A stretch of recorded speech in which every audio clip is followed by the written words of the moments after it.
The dark web, a hidden corner of the internet shrouded in anonymity, where anything and everything is for sale.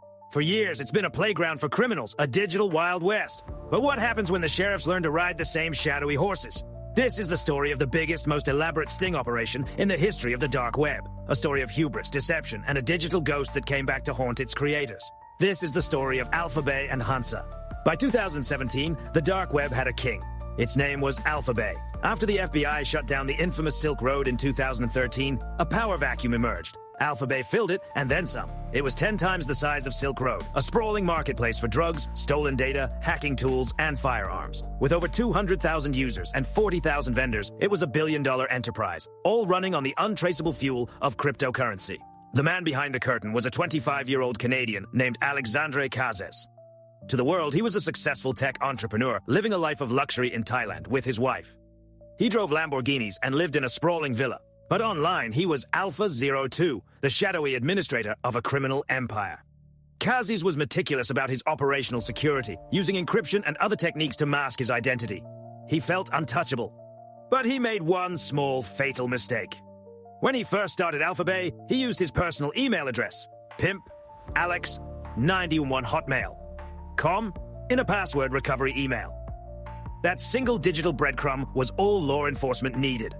An international coalition of agencies, including the FBI, DEA, and the Dutch National Police, had been hunting the king of the dark web for years, and they had just found their opening.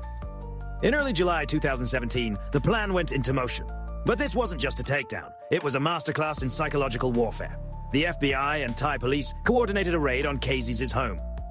They didn't just arrest him, they staged a scene to make it look like he had accidentally crashed his car into the gate of his own property. This was to ensure he was logged into his laptop with all the encryption open when they apprehended him. It worked. The king was dethroned, and law enforcement had the keys to the kingdom. Then, AlphaBay went dark. Panic erupted on the dark web. Millions of dollars in cryptocurrency were frozen in the site's escrow accounts.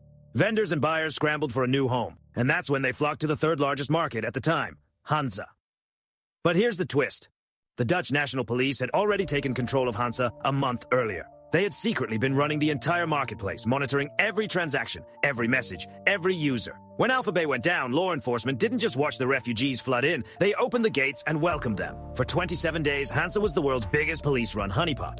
The police even helped the new users. They subtly disabled the automatic encryption feature for messages so they could read them in plain text. They collected thousands of usernames, passwords, and delivery addresses of vendors and buyers who thought they had found a safe haven. It was a treasure trove of incriminating data.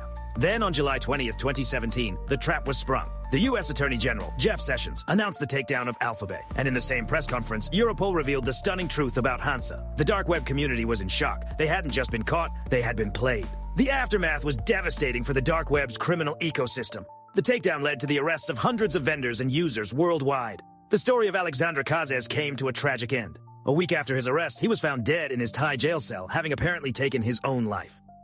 Operation Bayonet, as it was called, was more than just a law enforcement victory. It was a statement. It showed that no one is truly anonymous online. And it proved that in the digital age, the biggest scams might not be the ones run by criminals, but the ones set to catch them. The takedown of AlphaBay and Hansa didn't end the dark web. New markets have risen to take their place, but the story serves as a chilling reminder to those who operate in the shadows. You never know who's really on the other side of the screen.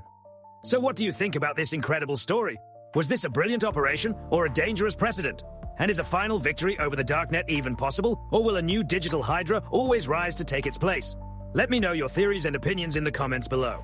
And of course, if you enjoyed this investigation, don't forget to hit the like button, subscribe to the channel, and ring that notification bell so you don't miss the next video.